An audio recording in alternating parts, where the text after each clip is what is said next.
Good afternoon, and welcome to the National Press Club. My name is Richard Ryan, and I am a senior Washington correspondent for the Detroit News and president of the National Press Club. I'd like to welcome club members and their guests in the audience today, and those of you who are watching on C-SPAN or listening to this program on National Public Radio. The video archive of today's luncheon is provided by Connect Live and is available through the National Press Club website at press.org. National Press Club luncheons are also carried live by many sites on the World Wide Web. Press Club members may also access transcripts of our luncheons at our website. Non-members may purchase transcripts, audio and videotapes by calling 1-888-343-1940. Before introducing our head table, I would like to remind our members of future speakers. On Friday, April 27th, Angela Perez Baracchio, Miss America, will be our guest. On Wednesday, May 2nd, Donna Brazil, former campaign manager for Al Gore, will be here to discuss election reform. How do we make it better next time? And on Thursday, March 3rd, World Press Freedom Day, Vladimir Gazinski, head of NTV in Russia, will be here at the Press Club to talk about press freedom in Russia.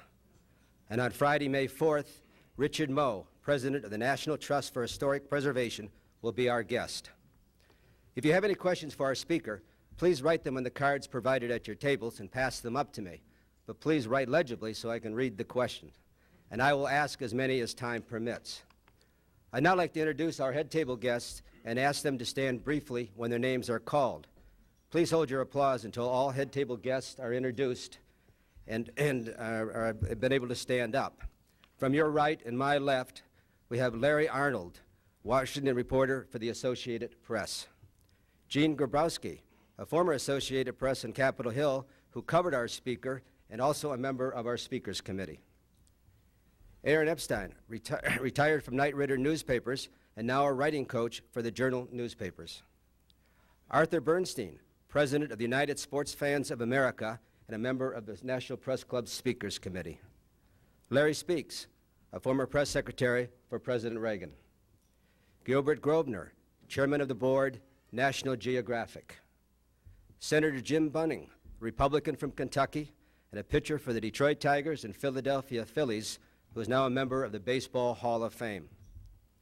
Frank Ockerfer, the National Press Club Speakers Committee chairman and a former NPC president. Skipping over our speaker for a moment, David Hess, the National Journal and a former National Press Club president and the Speakers Committee member who arranged today's luncheon. Thank you, David. Angela Greiling of Small Newspapers. Greg Gilbert, bureau chief, Milwaukee Journal-Sentinel. Larry Margasak, investigative reporter, Associated Press. George Condon, bureau chief, Copley Newspapers. Tom Deemer, reporter, Cleveland Plain Dealer. And Al Isley, editor of The Hill and a pitcher in the Cleveland Indians farm system for 3.5 years. Thank you.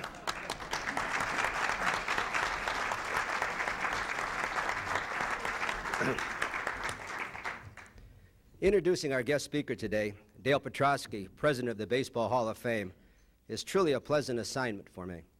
Not only do I get to introduce someone who is arguably the best job in America, but I get to introduce a very good friend. Dale and I have been friends since he arrived in Washington 20 years ago as the press secretary for a congressman from Western Michigan. While that congressman quickly departed the political scene, Dale went on to become an assistant White House press secretary in the Reagan administration and chief spokesman for Elizabeth Dole when she was Secretary of Transportation. He then spent 11 years as a top executive with the National Geographic Society in Washington. But his true passion has always been baseball. When he was named Hall of Fame president in June of 1999, Dale said, and I quote, "I was born with baseball in my blood. My dad made sure of that. My passion for the game is at the very core of who I am." As a kid growing up in the suburbs of Detroit, Dale dreamed of playing second base for his beloved Detroit Tigers. His romance for the game was so passionate that when he was confirmed in the Catholic Church, he chose St. Rocco as his patron saint. And if you need to ask, Rocco was the name of Dale's all-time baseball hero, Rocky Colavito, a home run hitting outfielder for the Detroit Tigers and Cleveland Indians. Dale ushered at Tiger Stadium, wiping off seats for paying patrons just so he could watch his heroes take batting and fielding practice. As a teenager, he played on 2 national championship teams and went on to play 2 years with the Central Michigan University Chippewas. But his dream of a pro career ended when he discovered, like so many others, that sharp-breaking curveballs are not so easy to hit. He transferred to Michigan State University, where he graduated in 1978 with a degree in journalism. But when he came to Washington, Dale's love for the game and the Detroit Tigers never dwindled. Dale and his brother Dennis and a friend, Bill McKay, founded the Mayo Smith Society in 1983. The society was named after former Detroit Tigers manager Mayo Smith, who managed the Tigers to their 1986 World Series victory. 1968 World Series victory over the St. Louis Cardinals. Today, the society has more than 2,000 members. Dale, 45, now lives with his wife and 3 children in Cooperstown, New York, a town of 2,300 residents, and, I believe, the greatest shrine in sports. But I have to tell you that as a Hall of Fame president, Dale's loyalty to the Detroit Tigers has become suspect. Last year, I was at a luncheon when Mike Waller, who is the publisher of the Baltimore Sun, calmly declared that Eddie Collins, the old second baseman for the Philadelphia Athletics and Chicago White Sox, was unquestionably the best second baseman ever to play baseball. I disagreed. Anyone who has ever grown up in Detroit knows, without doubt, that Charlie Gehringer was the best second baseman ever. There's no doubt about that. Mike Waller and I talked about it. We sort of disagreed, but like so many baseball arguments, it was never settled. But I decided to call Dale, my old friend from Detroit, a down-to-the-soul, or so I thought, Detroit Tigers fan. He would take up Charlie's cause. I knew Mike Waller would respect a letter from the president of the Hall of Fame. But when I asked Dale to write that letter, declaring Charlie the best, there was a long pause. You know, Dick, he said, as president of the Hall of Fame, I have to remain neutral. I can't take sides. Well, I understand that, I told Dale, but we're talking about sweet-fielding Charlie Gehringer here. This is the man who hit 300 or better 13 times in his career. This is the Detroit Tigers. There was another long pause. Well, Dick, Dale said, Eddie Collins was pretty good. The letter was never written. So I've asked Dale to come to the National Press Club today to settle this argument. Who was better, Eddie Collins or Charlie Gehringer? Please join me in welcoming Dale Petroskey, President of the Baseball Hall of Fame, the National Press Club. Thank you.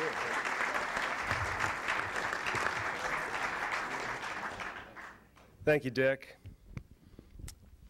Gehringer was pretty good. Collins was pretty good.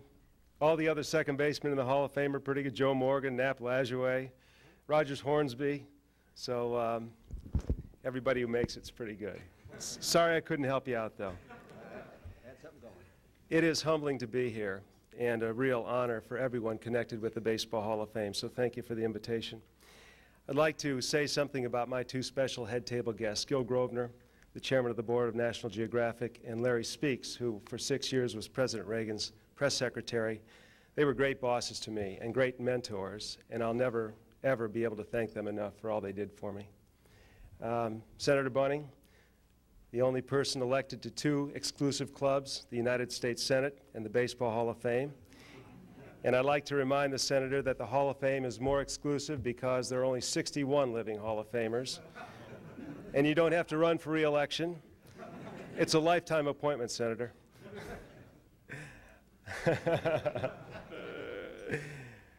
It's fun to be back in Washington, where Ann and I spent 18 years before heading up to Cooperstown a few years ago.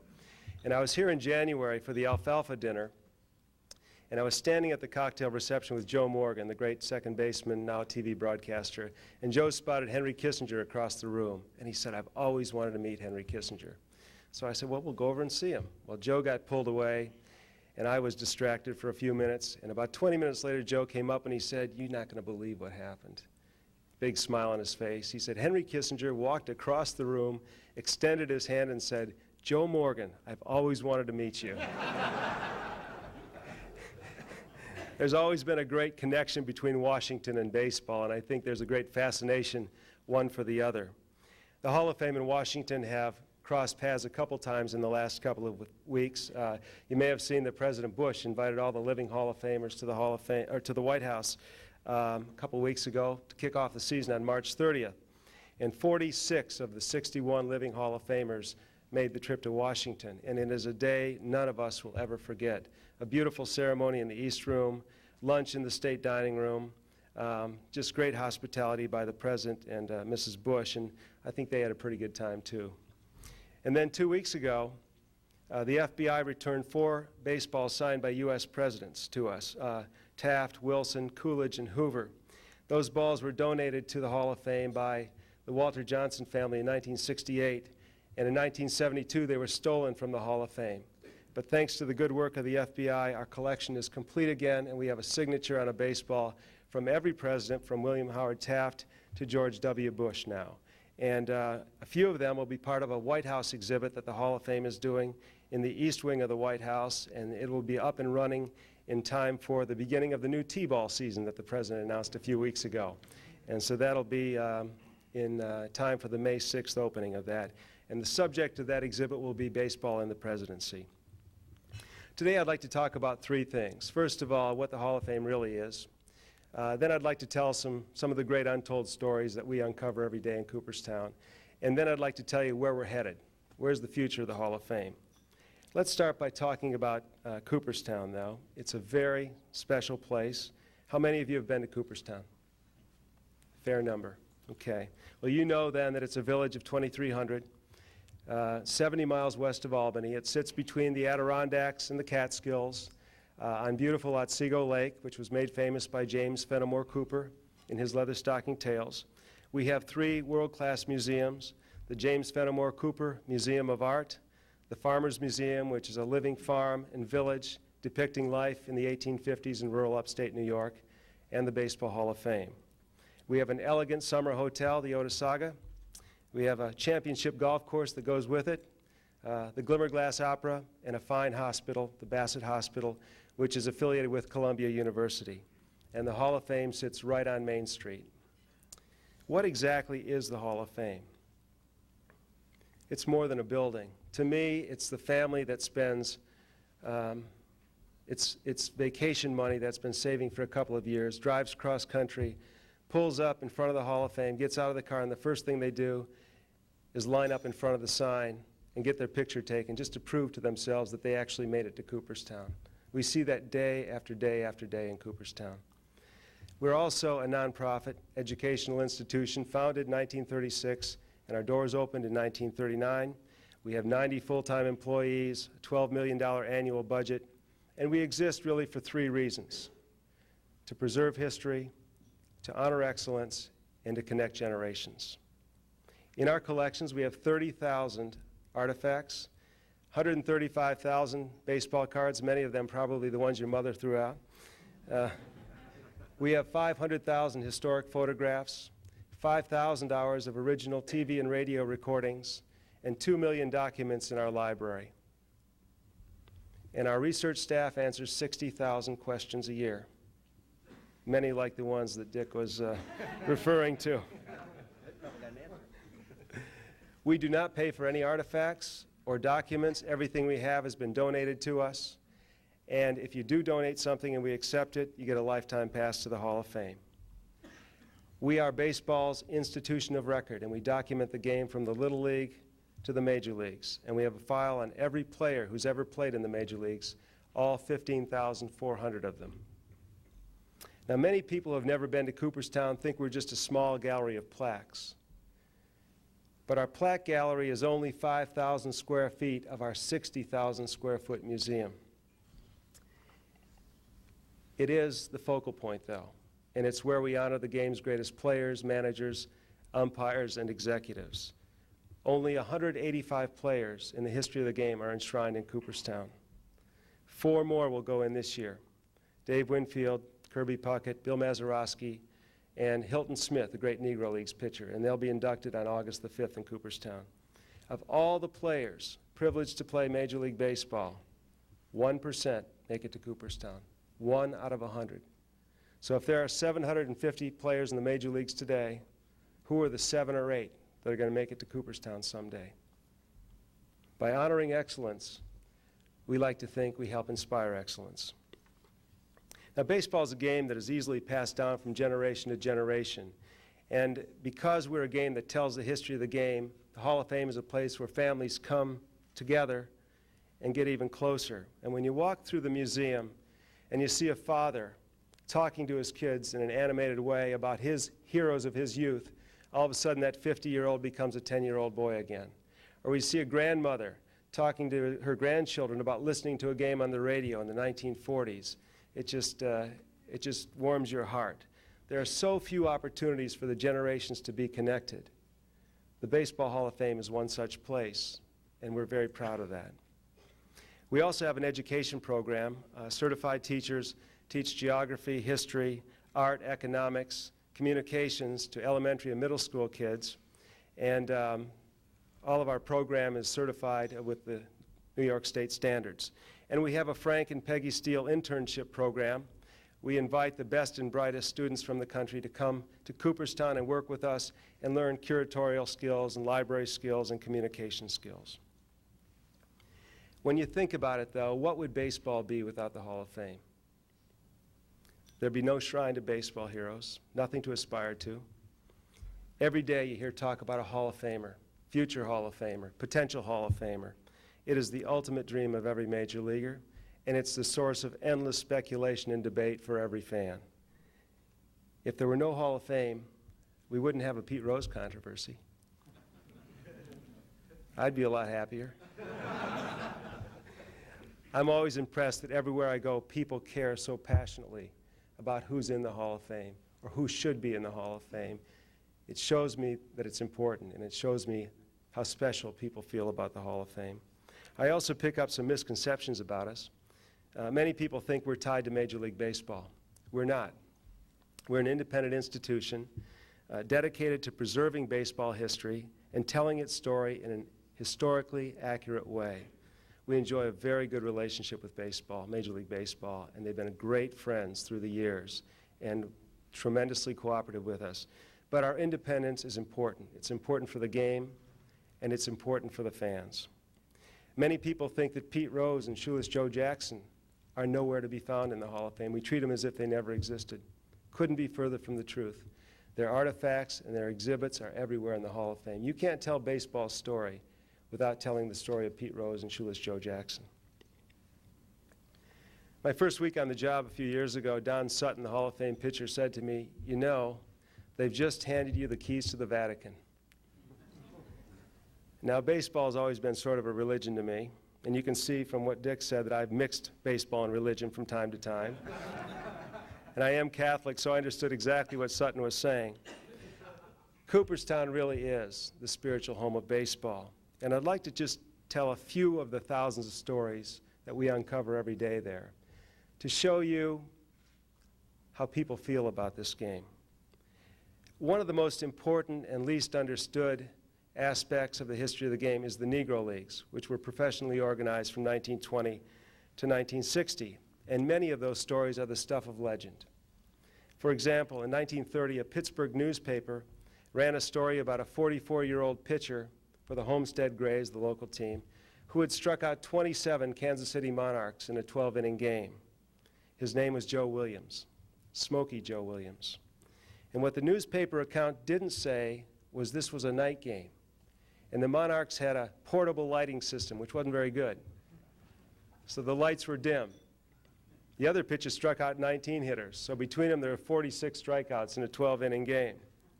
Now, Joe Williams was, by everybody's account, a fantastic pitcher, and he was elected to the Hall of Fame 2 years ago. He dominated the Negro Leagues, and he pitched against major leaguers Grover Cleveland Alexander, Walter Johnson, some of the great pitchers of his time, and he went toe-to-toe with them and gave as good as he got.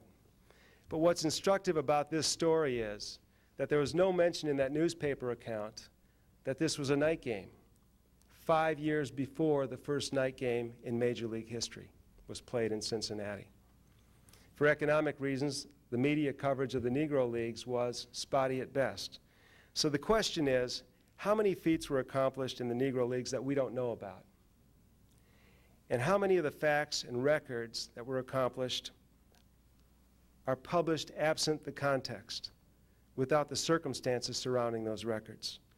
We're attempting to do something about this. We've commissioned an academic team led by a PhD in history, Dr. Larry Hogan of Union College in New Jersey, to do our first ever academic study. It's being funded with a generous grant from Major League Baseball, and we hope to have some results in 2 years. The subject of the study is broad: African American baseball from 1860 to 1960. And our goal is to uncover new information never before brought to light, so we understand the Negro Leagues better than we ever have before. But we don't need a study to understand that many Negro Leagues players could play on anybody's team in any era. Smokey Joe Williams, Josh Gibson, Satchel Paige, Cool Papa Bell. But none were in the Hall of Fame when Ted Williams stepped to the microphone in 1966 for his induction speech. Here's what he said: "Inside this building are plaques dedicated to baseball men of all generations, and I'm privileged to join them. Baseball gives every American boy a chance to excel, not just to be as good as someone else, but to be better than someone else. This is the nature of man and the name of the game. And I've always been a lucky guy to have worn a baseball uniform, to have struck out, or to have hit tape measure home runs. And I hope that someday the names of Satchel Paige and Josh Gibson in some way can be added as a symbol of the great Negro players that are not here only because they were not given a chance." 5 years later, Satchel Paige was inducted into the Hall of Fame. And when Hilton Smith is inducted this year, he becomes the 18th player in the Hall of Fame. Now, Ted Williams is a hero to many, with a bat in his hand, as a fighter pilot, with a fishing rod in his hand. But few people realize that he was responsible for helping to open Hall of Fame's doors to the greatest Negro Leagues players. And it took 20 years after Satchel Paige was inducted for Major League Baseball to show a long overdue sensitivity to the situation. It happened in 1991 during a 3-day reunion of the players and their families in Cooperstown. And it was Fay Vincent, the commissioner at the time, who said, "With sorrow and regret, I apologize for the injustice you've been subjected to."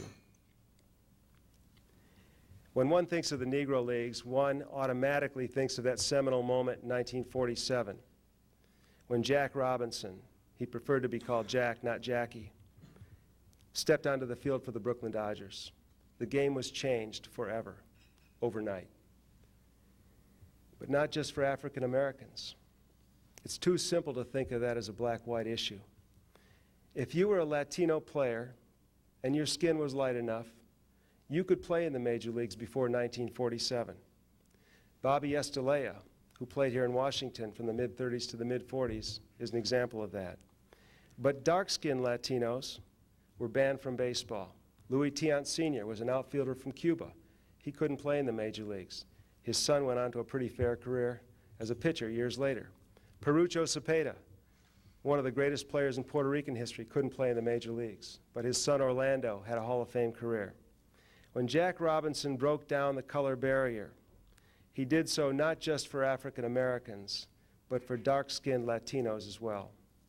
And the first Latino to benefit from Robinson's courage was Cuban-born Minnie Minoso, who in 1949 was allowed to move from the Negro Leagues to the Major Leagues, where he spent 17 seasons.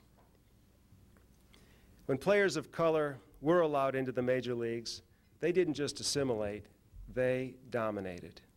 The teams with the better players became immediately successful. The Dodgers, the Giants, the Milwaukee Braves. From 1947, the year of integration, to 1959, the year the Red Sox finally integrated, players of color were Rookies of the Year in 1947, 49, 50, 51, 52, 53, 56, 58, and 59. In those same 13 seasons, Most Valuable Player awards were won by players of color in 1949, 51, 53, 54, 55, 56, 57, 58, and 59. In addition to Jack Robinson, the names were Mays, Black, Newcomb, Frank Robinson, Cepeda, McCovey, Campanella, Aaron, Banks. Jack Robinson's epitaph has been reduced to a few words. He broke the color barrier. Sadly, this shorthanded history undervalues him as a player. If someone else had led the way and Robinson had come along 10 years later, he would be known as a much greater player than he's known today and one of the greatest American athletes ever. Consider this. In football, in 1939 at UCLA, he led the nation in rushing with an 11.4 yards per carry average. He also set the NCAA record for punt returns with a 21-yard average. In basketball, he led the Pacific Coast Conference in scoring 2 seasons in a row. In track, he was the world's greatest broad jumper in 1939 and 40 and was expected to win the Olympic gold medal. The Olympics were canceled because of World War II. In the major leagues, he averaged .311 during his career, 6 All-Star games, led the Dodgers to 6 pennants, but it was his base running that electrified the crowds, helped the Dodgers win, and changed the game forever. Fans have always loved the home run, the big hit, and there's always been a following of the home run races. In 1998, it seemed like everybody in America was following McGwire and Sosa as they were chasing the Maris record. And the Maris Mantle race is getting a lot of attention this week as Billy Crystal's movie is about to premiere on HBO on Saturday night. Everyone knows Maris hit 61 home runs in 1961 to break Ruth's record of 60. But who was the single-season home run champion before Ruth? His name was Ned Williamson. Anybody here ever hear of Ned Williamson? He held the record for 35 years. And here's how it happened. He played for Chicago in the National League, and they played in Little Lakefront Park. And here were the dimensions: 192 down the right field line, 252 in right center, 300 in left center, and 180 in left field. How'd you like to pitch in that park, Senator? And here were the ground rules. Fly balls over the fence were counted as ground rule doubles, not home runs, except in 1884, when fly balls over the fence were finally counted as home runs. And that year, the Chicago team set the Major League record for home runs. They hit 142, 4 times the Major League record before it. And Williamson hit 27 of them. And that record stood for 35 years until young Babe Ruth came along and hit 29 for the Red Sox in 1919.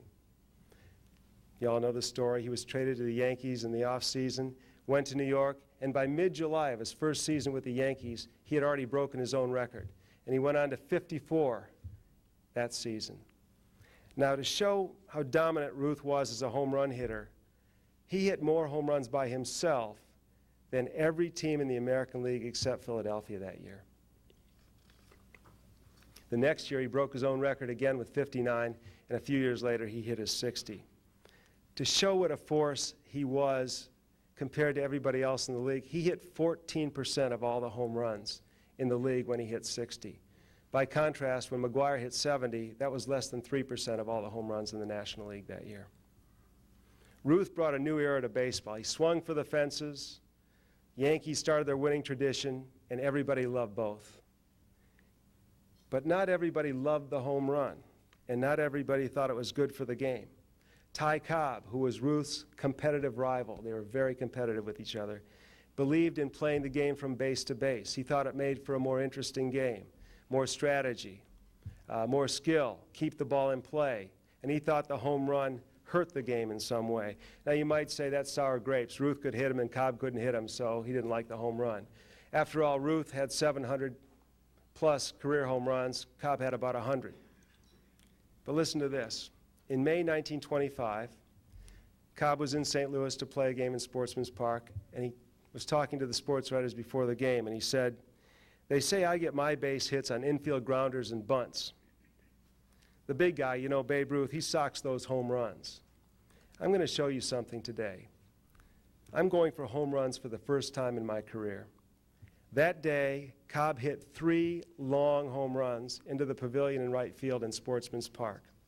The next day, he hit 2 more. Ty Cobb became the first player in Major League history to hit 5 home runs in 2 days. Now, you'd expect that from Ruth, not Cobb. Despite their rivalry, Ruth called Cobb the greatest hitter he ever saw. There have been many great home run hitters. There are many great home run hitters today. But clearly the greatest of all time is Hank Aaron. Hank Aaron averaged 33 home runs a year for 23 seasons, averaged, when 33 home runs meant something. And I always like the story by Joe Adcock, his old teammate. He used to say, trying to sneak a fastball by Hank Aaron is like trying to sneak the sunrise past a rooster. Now, many people make the pilgrimage to Cooperstown for very personal reasons. And in 1994, the Hall of Fame was being renovated, and our World War II exhibit case was being taken down, and one of our staff found something wedged behind it. And so they gave it to our curator, Ted Spencer. And the picture was of a burly man in a Sinclair Oil baseball uniform, obviously a company team. Attached to the back was a note from his son. It read, "You were never too tired to play catch. On your days off, you helped build the Little League field. You always came to watch me play. You were a Hall of Fame dad. I wish I could share this moment with you. Your son, Pat." And when things were put back in place, Ted put the photo back where it was found, along with instructions to all future curators that it remain there, assuring that Pat's dad will always be in the Hall of Fame, as a tribute to all the parents who play catch with their children and teach them to love the game. Those are just a few of the stories that unfold every day in Cooperstown, and we're uncovering more every day. But what about the future? Where's the Hall of Fame headed? We have new leadership at the Hall. Jane Forbes Clark is our chairman. She's been in that position less than a year, and she is a dynamic leader and absolutely committed to excellence in everything that she does. Our vice chairman is Joe Morgan, and he's been in his position for less than a year. I've been in place less than 2 years. And Bill Hasse, who was in management with the Detroit Tigers for 18 years, 9 as chief operating officer, is our newest vice president, and he's been in place since September. So we're all new. And while we stand on the shoulders of all who have come before us, we have big plans. We have never before traveled our treasures outside of Cooperstown. We've never taken a major exhibition out to America until now. For the past few years, we've been developing an exhibit titled Baseball as America, which will show how baseball has always reflected and sometimes even shaped American culture. It's a rich exhibition filled with substance and nuance, and every major museum that we've talked to about it has wanted it. It'll travel to the finest museums in 10 American cities over 3.5 years beginning next spring, and we'll be ready to talk about the details of it in the early summer. The tour will also be the first time we will ever allow a national sponsor to be aligned with us, and whichever company ultimately becomes our partner will be an appropriate natural fit. I can assure you of that, and help us to reach out beyond our traditional audiences. A major book is being published along with the exhibition by National Geographic, and we're very proud to be working with the Geographic, and obviously that book will reach new audiences as well. Next, we'd like to use our website to help people outside of Cooperstown stay connected to us. In the past, the only way people felt connected was the day they visited us. Now with web technology, they can stay connected to us and baseball history every day of the year, and our Friends of the Hall of Fame membership program allows for that.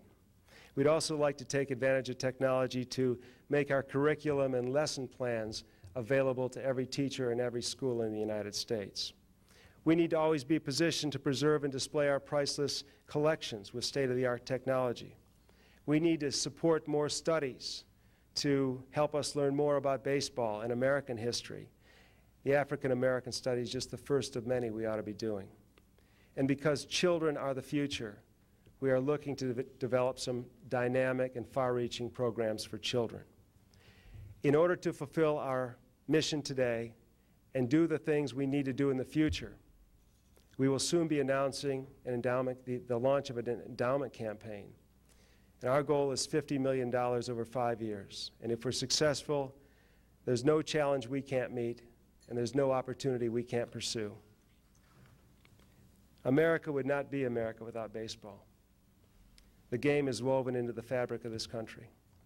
And baseball is far more connected to its history and American history than any other sport by far. And we like to think that we've had a little something to do with that. As today's stewards of baseball's Hall of Fame, our responsibility is to treasure and share those memories with as many people as possible. And if we do our job well, the common heritage that we've always shared as Americans through baseball will not only endure, it will flourish. Thank you very much.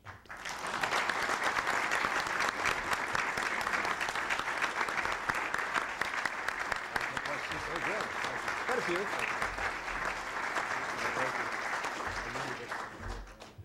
Well, you know this is going to come, so let's do it right up front.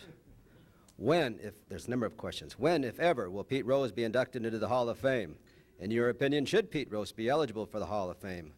And this one comes from a Cincinnatian who says, how can you sleep at night knowing that baseball's all-time hits leader is not in the Hall of Fame? And can you see a way at all for Pete Rose to clear his name enough to enter the Hall?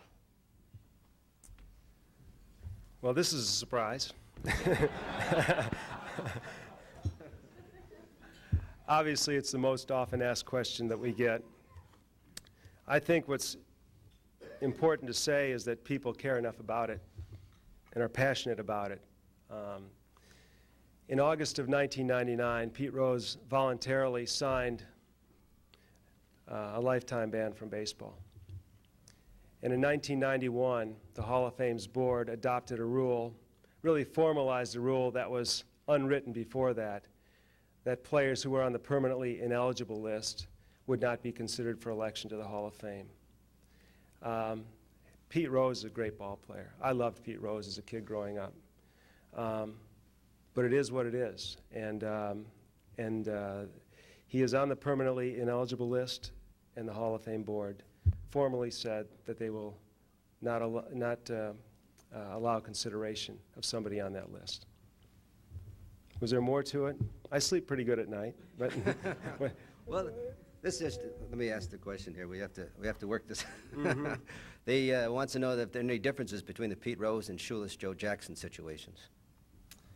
You know, my position really is that they're both on the permanently ineligible list, and so they're coupled that way.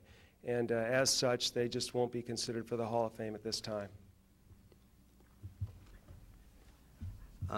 This one asked someone along the same line, but it says, judging by the mail you receive, who do fans think are the 3 greatest victims of exclusion from the Hall of Fame?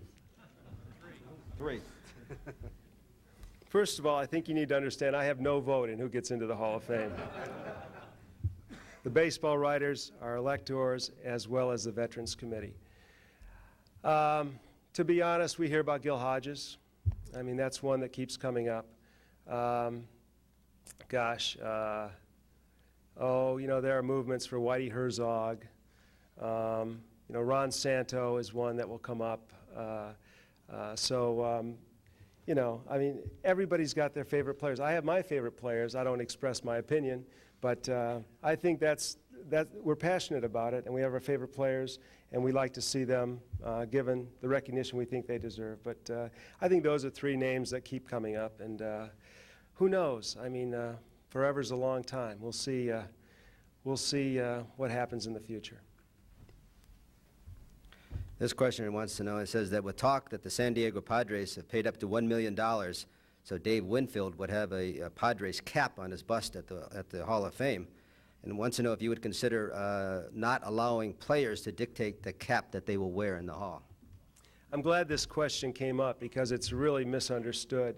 First of all, Dave Winfield says that he did not get $1 million from the Padres. I just want to make that clear. The cap issue keeps coming up, and it will come up more as more and more players play for various teams. In the last couple of years, 3 people going into the Hall of Fame have had this issue come up: Sparky Anderson, Cincinnati or Detroit, Carlton Fisk, Boston or Chicago, and Dave Winfield, San Diego or New York. We work with them, and our job is to do what is historically accurate. And Sparky picked Cincinnati, and Fisk picked Boston, and Winfield picked San Diego. And I think a point can be made that that's historically accurate. You could make the case that those were the right decisions for those players. Either way, they would have been the right decision. But Babe Ruth going in as a Boston Brave, where he played the last year of his career, or Hank Greenberg going in as a Pittsburgh Pirate would not be historically accurate. And we reserve the right in the end to do what is historically accurate for the Hall of Fame. So in the end, we have the final decision on which cap they're allowed to wear in the Hall of Fame. To this point, people have been very responsible about this.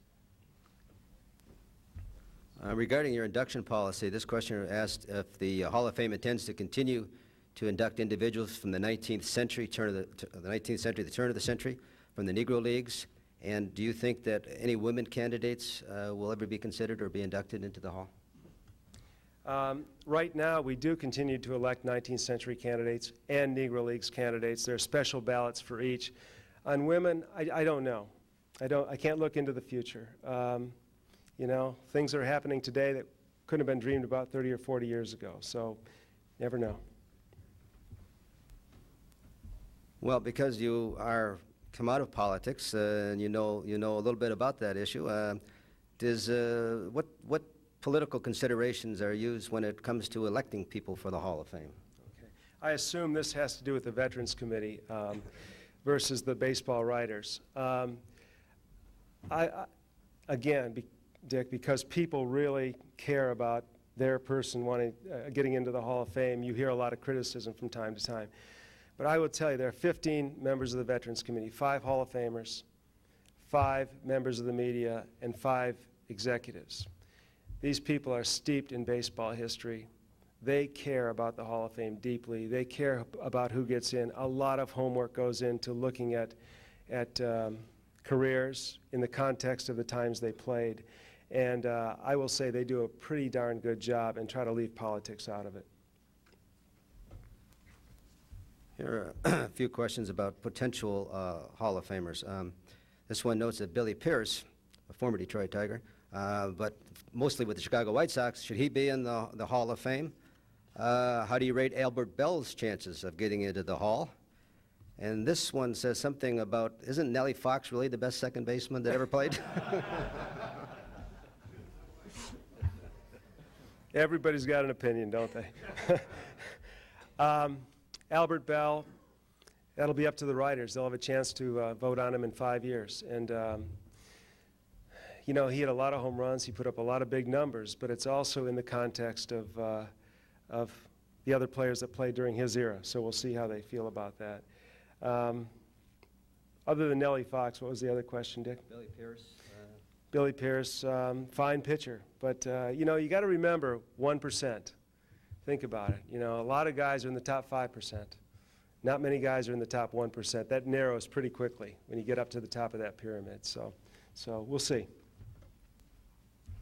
Here's an interesting political question that points out that Dick Cheney made $39 million last year, before he became vice president, I might mention, and that A-Rod, or Alexander Rodriguez, makes $25 million a year. Which one do you think provided more joy or entertainment to Americans?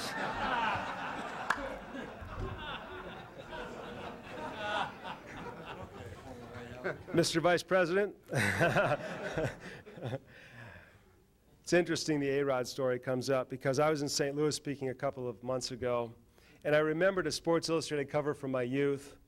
You probably remember this, 1968. It was the Cardinals all lined up at their lockers, and there were 4 future Hall of Famers in that lineup. Amazing team. Cepeda was in there, and Bob Gibson, and Red Schoendienst as the manager, and Lou Brock. And the title of that cover was The Highest Paid Team in Baseball History. This is 1968. What do you think the highest paid team in baseball history in 1968 made as a team? $607,000. Alex Rodriguez will make $607,000 in 3.5 games. And he'll do that for every 3.5 games for the next 10 years. Okay? The Red Sox are now the highest paid team in baseball history with a payroll of $111 million. So. Do you think that the Cleveland Indians should get rid of their Wahoo logo? And just what do you think in general about the Indian nicknames for baseball teams? That's a little out of my league, I think. You know, I think that's a decision for other people to decide on. You know, the local communities should probably make those decisions. You can call a friend. Hey. Hey. A recent Gallup poll showed football as the #1 sport in America with 63% and baseball second at 56%. And baseball fans tend to be older than those who favor football. Do these numbers kind of trouble you? You know, when I was in New York Monday night for the premiere of that Billy Crystal movie, and you realize that when Roger Maris was going after Ruth's record on the last day of the season, there were 23,000 people in the stands. Most of Yankee Stadium was empty. When McGuire passed Maris, all of America was tuned in to Mark McGuire. The stadiums were filled every night. People are tuned into baseball. You know, I love to hear from people who think that the glory period of baseball was the 1950s, and it was a pretty spectacular period if you're a New York fan, Giants, Dodgers, and Yankees, okay? But you think about what was Major League Baseball in those days. It was in the top quarter of the country. It was from Chicago to St. Louis to Washington to Boston. Those are the people that saw Major League Baseball. 3/4 of the country was shut out from Major League Baseball up until 1958. And so I think baseball is strong. There's 70 million people that attend Major League games today. 30 million attend minor league games. Those are big numbers. It's on television every night, all through the country. So I think baseball's still got a great following. But I think we need to be vigilant about the state of the game. Youth programs, the Little League, and making sure that the game is passed from generation to generation. And I think that's the role of the Hall of Fame. And I think Major League Baseball is doing a pretty good job at that too right now. Isn't there a real problem in Major League Baseball with the financial differences between the teams that allow one team to be so much better than others? I think so. And I think the commissioner is trying to address that. And I think he's on the right track, because until you have a team that starts in spring training and has a legitimate chance of winning, it's not very fair. And it's not very exciting for people in those cities who start the year knowing they're not going to have a pennant winner that year. So I think we need to get to some kind of parity, and I think the commissioner wants to as quickly as he can, and I think he's on the right track. Can baseball, in your mind, survive another strike, and do you think one can be avoided? I sure hope so. You know, the American people have shown a lot of patience for this game through the years, and it has survived and it has thrived. But I hope that we don't have to go through a strike this year. I don't think it would be very healthy for the game. And I also think that, but I do think there's a great reservoir of goodwill for the game. And it goes back to memories, and it goes back to youth for most of us. But the question is, what will be the memories of today's youth when they're our age? Will they remember baseball strikes and people and things like that, as opposed to the game on the field? And I think that's the great danger, maybe not to the game today, but the game in the future, as those memories become less romantic because of some of these things. I think there's a certain edge to this question. It starts off, it says, 1, interleague play, 2, the designated hitter, 3, wild card entries in the playoffs. What can defenders of Major League Baseball do to prevent further such atrocities?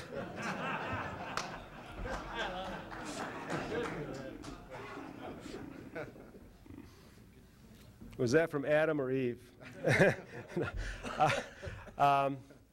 I'm a traditionalist too, and I will tell you that I don't like the designated hitter very much, but the game moves on, and I think some of the things that early on were not very popular or people thought took away the purity of the game have proven to be okay.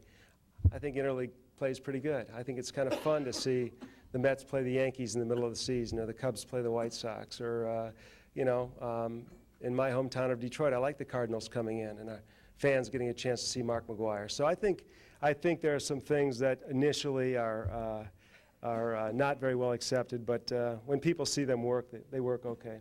I still don't like the designated hitter. Neither do I. This is a question that has some local interest, and Senator Bunning may be interested as well. Will Washington ever get back a Major League Baseball team?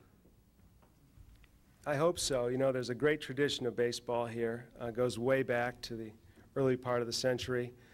And when we lived here all those years, it was frustrating not having a team here. You know, a major city like Washington, a world capital, the world capital, deserves to have a team. It's America's game.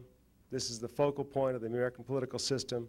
And I sure hope someday that things can be worked out so that there's a major league team in Washington. It's a major market with a much more diverse economy than there was in 1970 when the Senators left. So, as I mentioned earlier, Rocky Colavito was your favorite ball player when you were confirmed in the church. Does he remain your favorite ball player? Wow. When I was a kid, you know, I was like a lot of kids who thought they knew more about the game than their colleagues, and there are a lot of us. And Al Kaline, who Jim played with, and Rocky played with, was one of those guys who had 25 home runs every year, 100 RBIs every year, and hit .310 every year. And so I thought that was kind of boring. So I would pick, you know, Bill Freehan one year, Rocky Colavito another, just to be a little different from all the other kids who loved loved Al Kaline, because Al Kaline was the guy to love. And so Rocky Colavito was my hero. But I'll tell you who I've come to appreciate Al Kaline now since I've gotten to know him better. What a fine human being. But also, my favorite recent Tiger is Alan Trammell. And my two favorite players today are Ivan Rodriguez, the catcher for the Texas Rangers, fantastic player, and Omar Vizquel, the shortstop for the Cleveland Indians. I think Rodriguez is finally getting his due, but I don't think Vizquel will ever get his due, because he's playing in the shadow of Alex Rodriguez and Derek Jeter and Nomar Garciaparra. But to watch that guy play is like watching an acrobat play. He is just a beautiful player. Of the 30,000 items that are in the Hall of Fame, what do you consider the strangest or most unusual? Oh, man. Oh. Well, maybe not the strangest, but one of the most interesting is a bracelet that Lou Gehrig made for his wife. He took all of his championship rings and all the jewelry that he got through his career for various awards, and he strung them together and made a beautiful bracelet for Eleanor. And that's a real conversation piece in the hall, too. That's not one of the strangest, but it's a piece that many people don't know about. I think I read an article not long ago that said 25% of the Major League Baseball players today are now foreign-born. Do you see this trend continuing? You know, you go down to Puerto Rico and you go down to the Dominican Republic and you see the passion for the game. And those youngsters just play it day and night. And it's like it used to be in America. And then America had a lot more, there were a lot more opportunities for children to do other things. And so many of them have chosen to go a different route. Baseball is a difficult game to play. It takes a lot of practice. And it takes a lot of work to be good at it. And I think that the difference between Puerto Rico and the Dominican Republic and the U.S. are that those youngsters don't have quite as many opportunities as we have to get involved in other kinds of things. Baseball is it. It's the game. It's the game they're passionate about. And the Japanese, if you go over to Japan, we were there last year for the opening of the season, the Cubs and Mets, and in every TV in Japan was the high school championships of Japan. It would be like the Final Four in basketball here, where everybody's watching them. You go into every newsroom, every restaurant. They're watching the high school championships in Japan. And I love to see what Ichiro Suzuki is doing for the Seattle Mariners now. He is proving that they can play baseball in Japan. When we were there, we saw the Tokyo Giants play the Mets in 2 exhibition games. And there was a right fielder for Tokyo named Takahashi. He stood about 6'4", 235 pounds, and he hit a home run that day that I didn't think ever was going to come down. And he had about 40, 46, 47 home runs the year before for the Tokyo Giants. So the Japanese players can really play, and I would expect to see more Japanese players in the major leagues in the near future. Before I ask you the last question, Dale, I would like to present you with a couple of things. One is a certificate of appreciation for your appearance here today at the National Press Club. And secondly is a National Press Club coffee mug, which can be used for any number of things. Well, thank you. The last question is, some people notice that you carry a Ty Cobb card with you. Does this mean that you think Ty Cobb, a Detroit Tiger, was the best baseball player of all time? And lastly, someone wants to know, how much is that baseball card worth?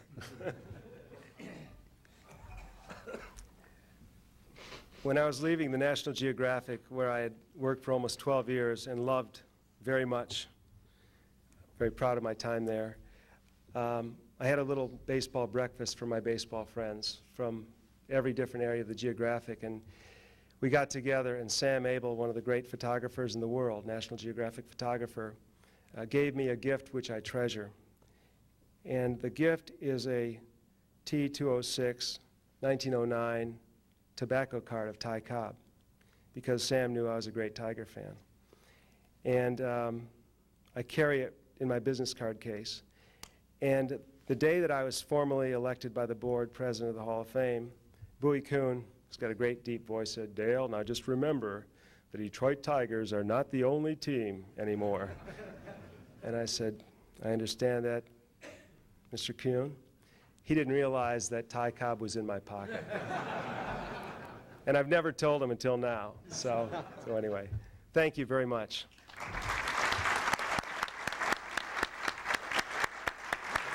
Thank you, Dale. Thank you, Dale, for a great appearance here today. And I'd like to thank all of you for coming today. And I'd like to thank National Press Club staff members Melinda Cook, Pat Nelson, Joanne Booz, Melanie Abdel-Dermot, and Howard Rothman for organizing today's luncheon.